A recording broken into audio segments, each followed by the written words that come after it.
చిన్న ప్రార్థన తీసుకుని వాక్యము ధ్యానంలోకి వెళ్ళిపోదామండి. ఎందుకంటే దేవుడిచ్చిన గొప్ప అవకాశం, దేవుడిచ్చిన గొప్ప ఆనందం.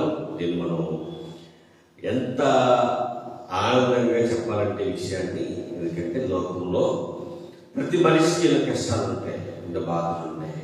ఎన్నున్నప్పటికీ కూడా ఉదయాన్నే లేచి ఆయన సన్నిధికి వచ్చి మోకరించి ప్రార్థించి పాట పాడి వాక్యం ధ్యానించడం నిజంగా ఆయన చేసిన గొప్ప అదృష్టం, పండించిన అదృష్టం. కాబట్టి చాలా మందికి మందిరానికి వెళ్ళే టైం ఉండకపోవచ్చు, మందిరానికి వెళ్ళే అవకాశం కూడా ఉండకపోవచ్చు. ఉదయాన్నే నాకు దేవుడు ఇచ్చాడు, అందుని బట్టి నేను దేవుడికి కృతజ్ఞతాస్తుతులు చెల్లించుకుంటూ ప్రార్థించుతామండి. ప్రార్థన.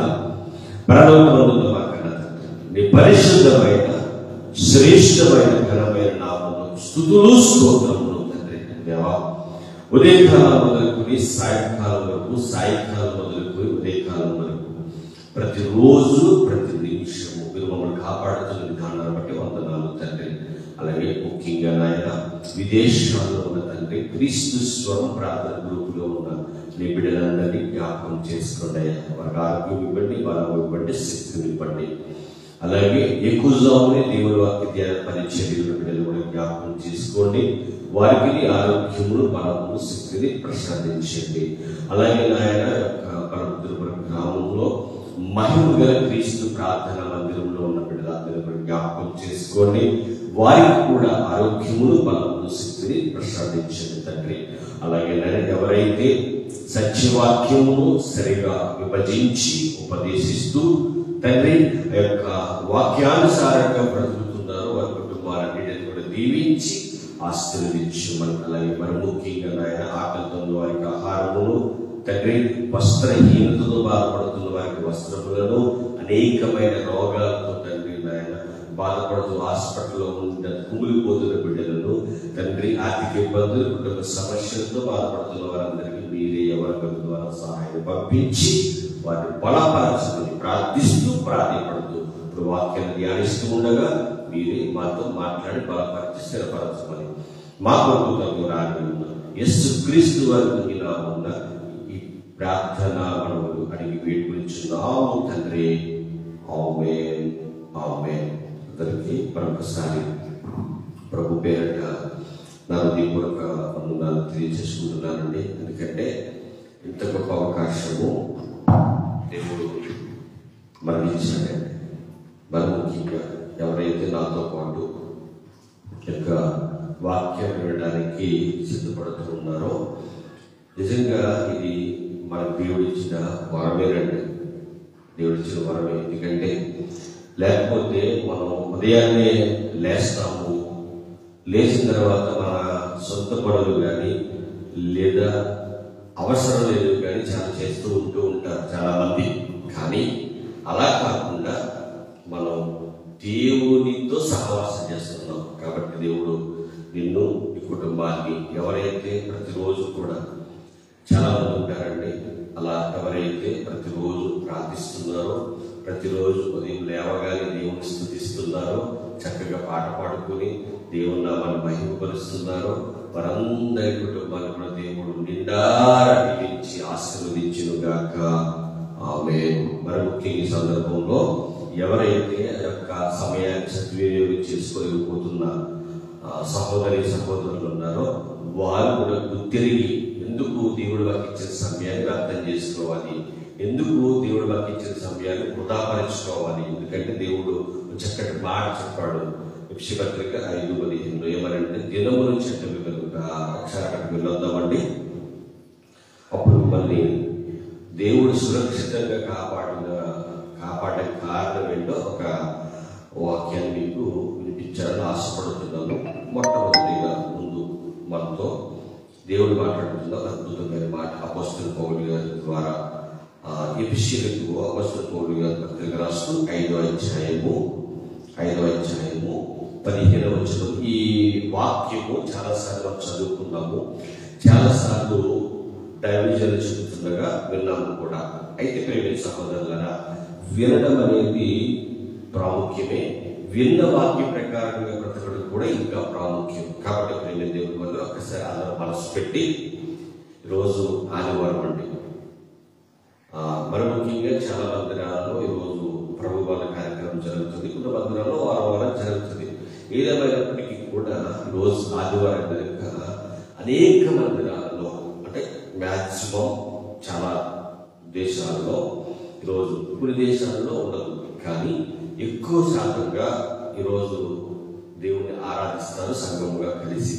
కాబట్టి అందరికి చిన్న విజ్ఞప్తి ఏంటంటే, మీరు మీ యొక్క సంఘాలను మాని మీ సొంత పనుల గురించి వెళ్ళిపోకండి. ఎందుకంటే దేవుని మందిరంలో గడుపుట బహుశ్రేష్టం. ఒక దినము గడుపుట 1000 దినములంత శ్రేష్టం అని దేవుని వాక్యం సెలవిస్తుంది. ప్రేమ దేవుని వాళ్ళ ఆత్మీయ సహోదరులారా, కాబట్టి మీరు సమయాన్ని వ్యర్థం చేయకండి. సమయాన్ని ఎలా సద్వినియోగం చేసుకోవాలో దేవుడు ఇక్కడ మాట్లాడుతున్నాడు పౌలు గారి ద్వారా.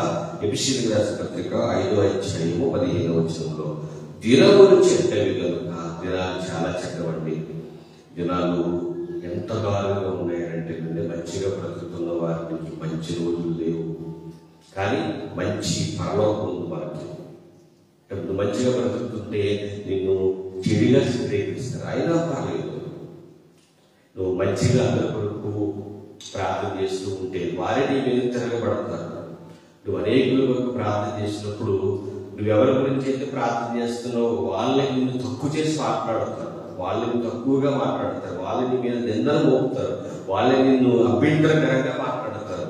నువ్వు అర్థమాటు వెళ్ళడం వల్ల నిన్ను తక్కువ చేసి కూడా చూస్తూ ఉంటారు. కానీ నువ్వు ఏమాత్రం కూడా భయపడద్దు.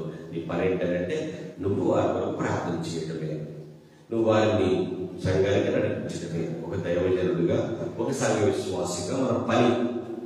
ప్రియ సహోదరి సహోదరుల, మీరు పదే వారిని ఒకవేళ దారి తప్పుపోతున్నప్పుడు, వాక్యానికి దూరం అవుతున్నప్పుడు వారిని వాక్యానికి దగ్గర చేయడము నీ యొక్క పని, దేవుడు నీకు ఇచ్చిన పని. కాబట్టి ఎవరేమనుకున్నా నీవు నీ పనిని మట్టుకు మారద్దు.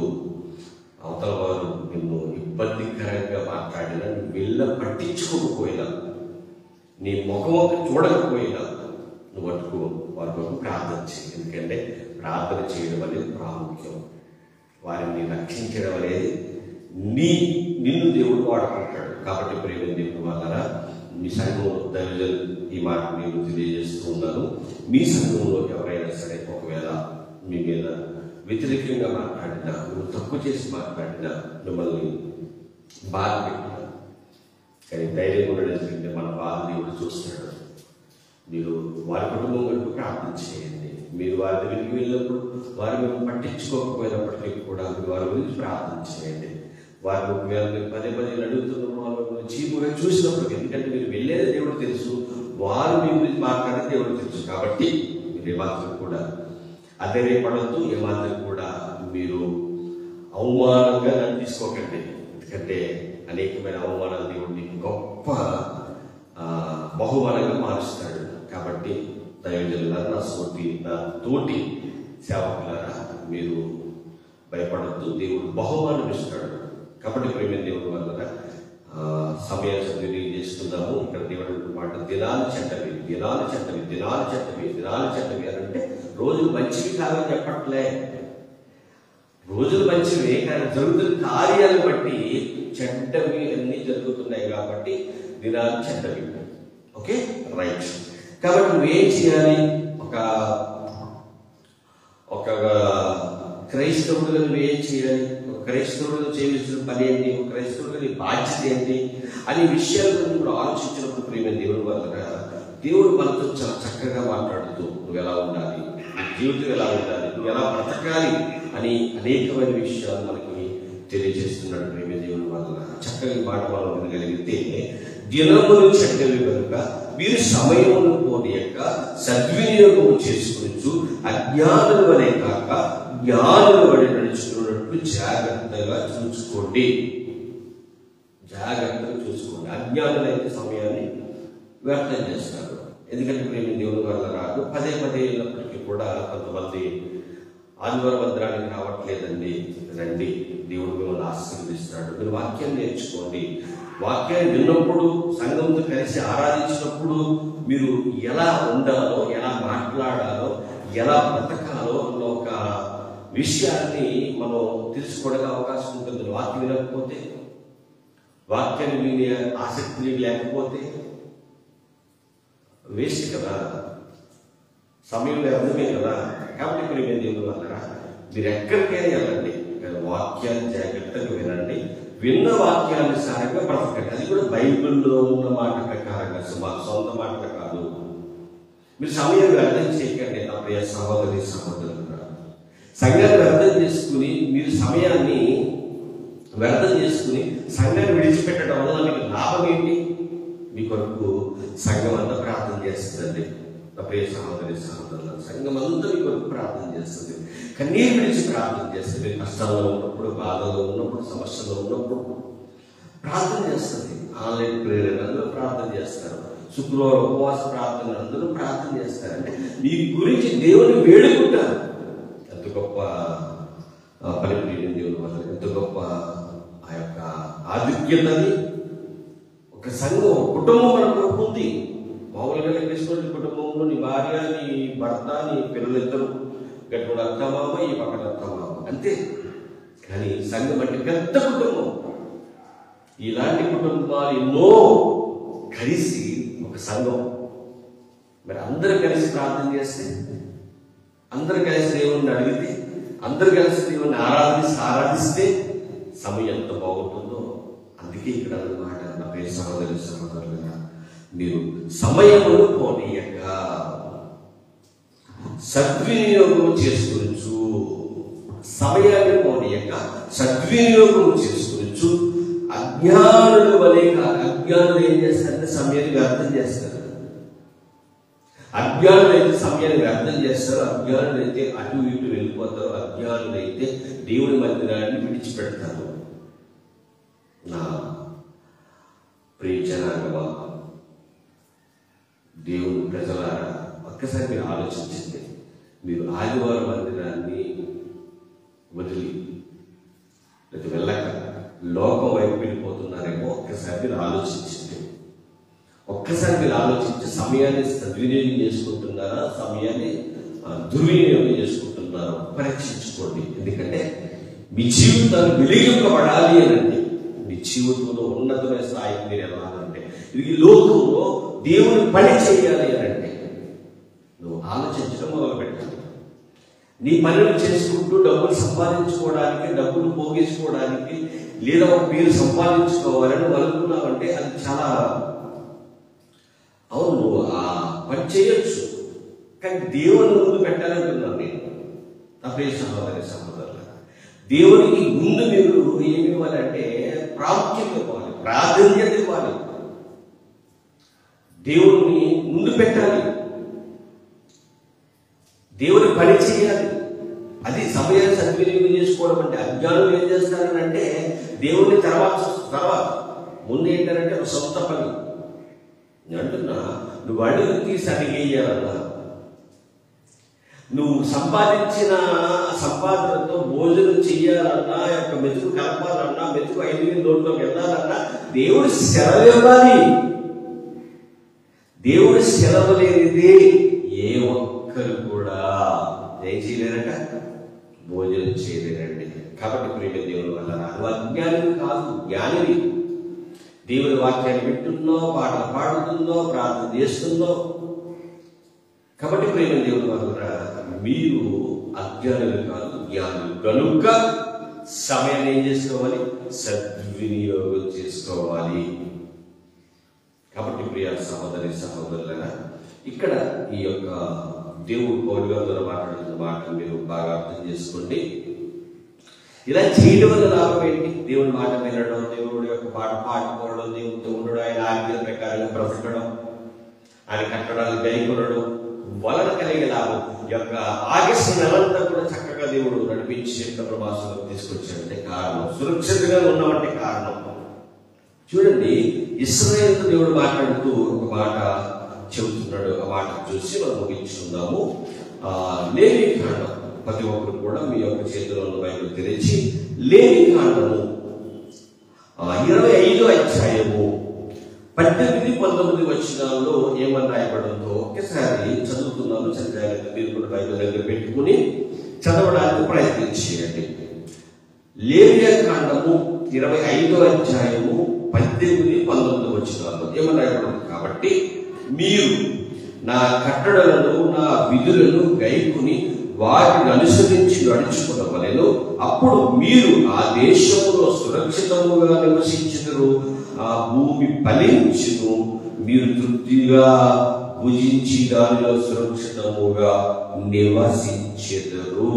దేవుని నామానికి మహిమ కలుగునుగాక. మీరు సురక్షితముగా నివసించాలి అంటే ఆయన కట్టడాలు గైకొనాలి, ఆయన మాటలు గైకొనాలి, ఆయన ఆజ్ఞలు గైకొనాలి, ఆయన ప్రకారంగా బ్రతకాలి.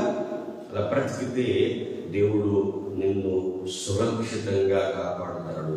ఇంకో విషయం చెప్తున్నాను, సురక్షితంగా ఉండడం అంటే బ్రతికి ఉండడం కాదు. ప్రేమ దేవుని వల్ల సురక్షితంగా ఉండడం అంటే ఆయనతో సహవాసం చేస్తూ, లోకంలో నీకు కష్టం వచ్చినా, లోకంలో సమస్య వచ్చినా, లోకంలో ఇబ్బంది వచ్చినా, లోకంలో ఇరుకొచ్చినా నువ్వు ఆనందంగా ఉంటావు. చూసావు దేవుని పనిలో, దేవునిలో ఆనందంగా, అది సురక్షితంగా ఉండడం అంటే. ఎందుకంటే ప్రపంచవ్యాప్తంగా సుమారుగా 900 కోట్ల ఉన్నారు. అందరూ ఆనందంగా ఉన్నారంటారా? అందరూ సంతోషంగా ఉన్నారంటారా? ఉంటారు కొంతమంది లోకపరమైన ఆనందం. అది కాదు, దేవునిలో ఉండే ఆనందం, ఆత్మీయ ఆనందం. ఆనందం ఉండేవారే, ఆనందం కలిగిన వారే సురక్షితంగా ఉండటం లెక్క. నా ప్రియ సహోదరి సహోదరులు, అట్టి సురక్షితమైన జీవితం మీకు ఉండాలి అంటే ప్రతిరోజు మీరు ఏ టైర్ పడుకున్నా, ఎప్పుడు పడుకున్నా, ఉదయాన్నే లేచి మొట్టమొదటి లేవగానే మోకాలేసి ప్రార్థన చేసి, తండ్రి గత రాత్రంతా నన్ను కాపాడావు తండ్రి, మన ఉదయకాలాన్ని లేవడానికి అవకాశం ఇచ్చావు తండ్రి, ఏమిచ్చి నేను రుణం తీర్చుకోగలను తండ్రి, నువ్వు మా పట్ల చూపుతున్న ప్రేమకై మేము బద్దులమై ఉన్నాము తండ్రి అని ప్రార్థిస్తూ చక్కగా ఒక పాట పాడుతూ చక్కగా బైబిల్ చదువుతూ దేవుని పనిలో ఉన్నాము. దేవుని ఆనందింపచేద్దాము. అనేకుల్ని సురక్షితంగా ఉండే స్థితిలోనే తీసుకుంటాము. అట్టిగా మీరు మీ సమయాన్ని అర్థం చేయకుండా ఉంటారని అందరినీ కోరుకుంటూ ప్రార్థన చేస్తూ ముగించుకుందామండి. ప్రార్థన. పరలోకమందున్న మా కన్న తండ్రి, నీ పరిశుద్ధమైన శ్రేష్టమైన ఘనమైన నామముకు స్తుతులు స్తోత్రములు తండ్రి. నిజమే నాయన, ఈరోజు నువ్వు సురక్షితంగా ఉండబట్టే దానికి కారణము నీ దయ, నీ కృప, నీ ప్రేమ తండ్రి. నిజమే నాయన, ఇప్పుడు ఈ మాటలు నీ బిడ్డలు తండ్రి విని విడిచిపెట్టేవారు కాకుండా విన్న మాట ప్రకారంగా ప్రతి జీవితం ప్రతి ఒక్కరికి దయచేయమని మా ప్రభుత్వంలో రాని ఉన్నాం. యేసుక్రీస్తు వరకు నీ నామముని ఈ ప్రార్థన మనకి వేడుకొనిచున్నాము తండ్రి. ఆమేన్. తండ్రి దేవుని ప్రేమయు కుమారుడైన యేసుక్రీస్తు ప్రభువు కృపయు పరిశుద్ధాత్మల సహవాసం ఇప్పుడు ఎల్లప్పుడూ ప్రతి ఒక్కరి చుట్టూ సదాకాలం తోడే నడిపించునుగాక. ఆమేన్. ఆమేన్. అందరికీ వందనాలండి.